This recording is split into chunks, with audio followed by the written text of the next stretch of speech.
fix it. Christmas is a special time of year for me, and the one movie that I loved to watch as a kid was The Santa Claus, a film in which Tim Allen kills Santa and then must become the new Santa. And the second film, in which Tim Allen finds that to remain as Santa, he must find a wife, wasn't really all that bad. I actually liked it almost as much as the first, because it expands on the Santa Claus mythos and has compelling characters and a great villain. However, I wish I could say the same about the third in the series, which has Santa battling Jack Frost, played by Martin Short, in an attempt to learn the true meaning of Christmas. Tim Allen and Martin Short actually acted together in another film in 1997, Jungle to Jungle, and, well, we all know how that turned out. Look, I'll tell you the problem, Mimi. You started a wildfire in my yard, you ate my yellow dwarf cichlid, and now you're putting the moves in my 12-year-old daughter. Anyway, here's the Santa Claus 3, The Escape Clause.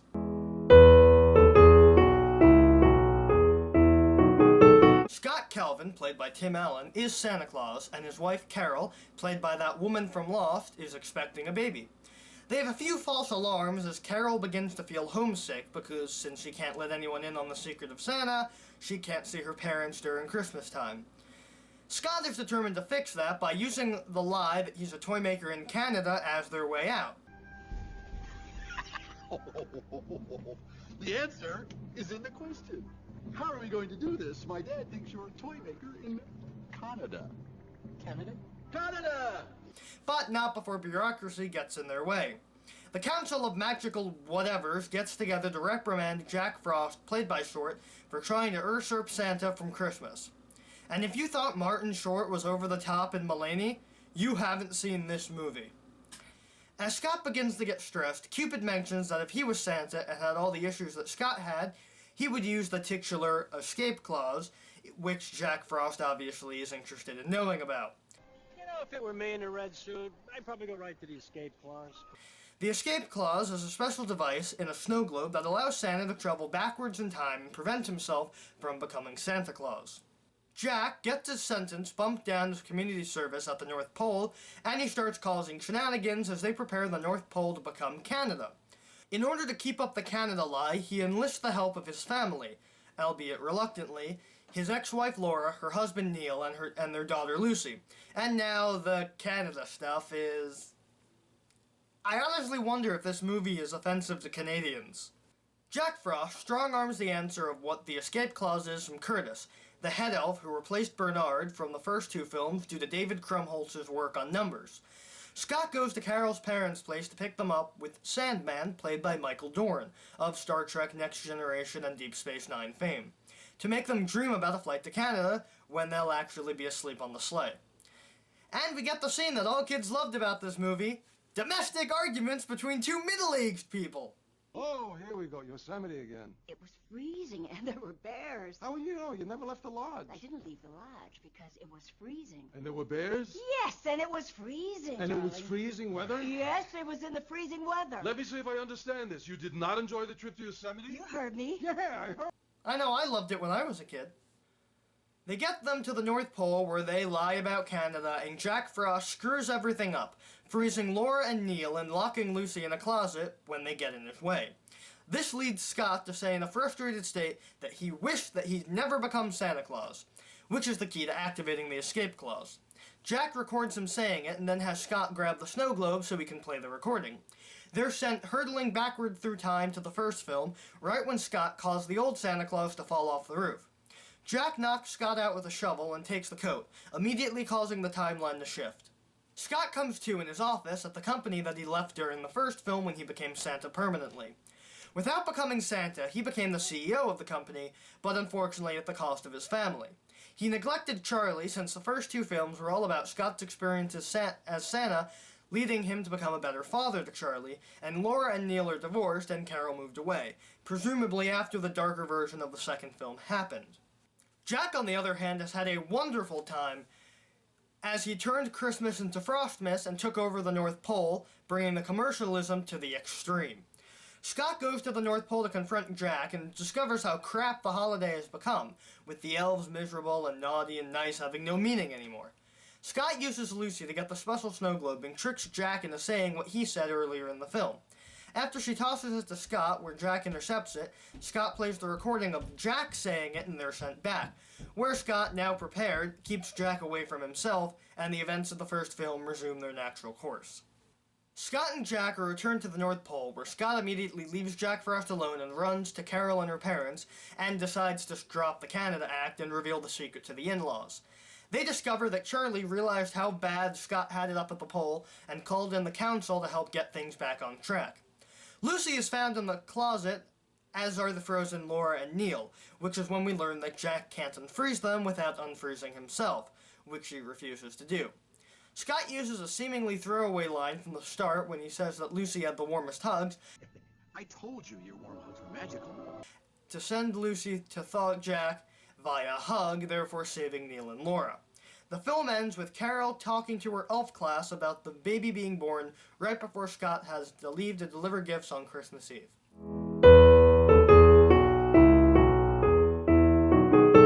Tim Allen is still great, as are all the returning actors, and hey, Alan Arkin and Anne Margaret are fantastic.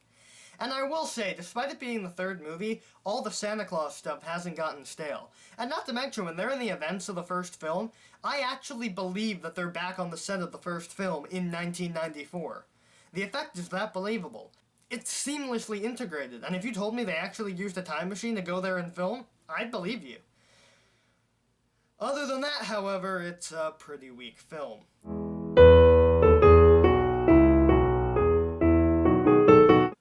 Oh boy, this is going to be a long one, so strap in tight, folks.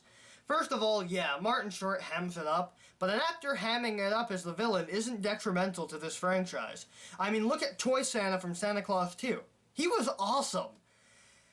Jack Frost is just a different type of ham. A bad type of ham. Not to mention all the hanging plot threads from the beginning that get resolved in the last 2 minutes. Plus, I don't care about the people in the altered timeline. I want to know what happened to the characters I spent the first 2 movies following, not these other versions of them. The pacing is all over the place, and the Canada jokes get old really fast. Also, losing David Krumholtz as Bernard the head elf really hurt the film. Spencer Breslin is fine, but it was Krumholtz's sarcasm and delivery that made the first 2 films for me. Plus, the ending. Oh boy, the ending. Jack Frost wasn't stripped of his magic, not exiled to some blistering heatwave, but reformed via Deus Ex hug. I mean, come on, that's just lazy. It's not even like it's some special power, it's just that earlier in the film, Scott said that Lucy had the warmest hugs ever, and her hugs are so warm that they make Jack Frost a good guy. No! That's the laziest resolution I've seen since the aliens caught the common cold at the end of War of the Worlds. Well, this might be my toughest case yet, not counting Requiem. First of all, maybe tone down Jack Frost a bit, and tone the Canada jokes down a lot of bits. Make me invested in the new timeline, perhaps showing bits from the first 2 movies that would have been radically changed. Like maybe after Frost takes the coat, show Scott watching the scene from the first movie where he neglects Charlie at a point where Santa Scott didn't. Or showing Carol leaving, or Neil and Laura getting divorced, because without Scott as Santa, their marriage fell apart. It would have made such a difference to show these parts, so that when he makes it to the new timeline, I'm invested and I want to see him fix it. And maybe change the ending, because to be honest, the first 2 movies were great for both kids and adults to enjoy. This one was just kinda slapsticky kid humor, which isn't bad, but the first 2 were all about legal shenanigans. This one wasn't. They didn't even have the cool business card bit from the first 2 movies.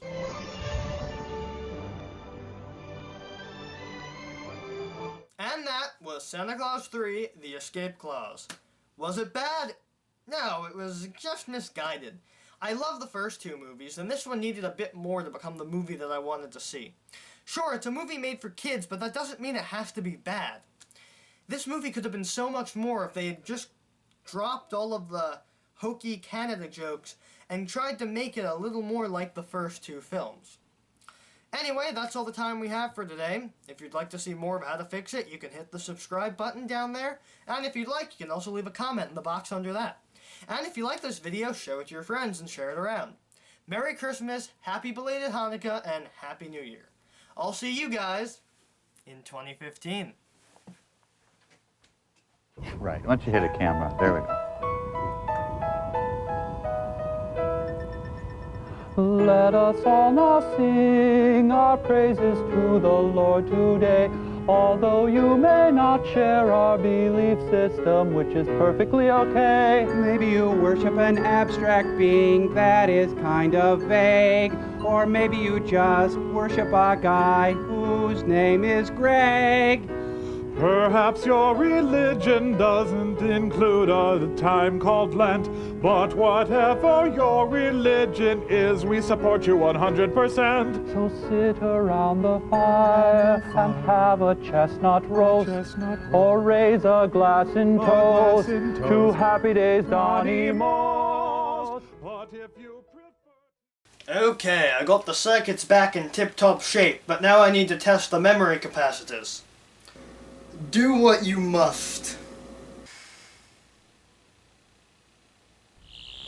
I have to get to work. No one dies. So, it's been 2 weeks. The hell are you planning on doing? No one dies. No one dies. Will you shut up? No one dies. Well, I'm done now, and your capacitor should be good for another couple years or so. So, get back to work. Actually, I have something to do first. What did you just say to me? I have something to do. The tune-up of the memory circuits reminded me of something. Something I should have done a long time ago. If you must, but return soon, for my plans are almost at their fruition. A few months and I will have my revenge. Another Christmas, another crappy movie. I can't wait to see what 2015 will bring. Well, gotta get back to the lab. Experiment's getting cold. I hope you're not talking about dinner. No, actual experiment this time. Good.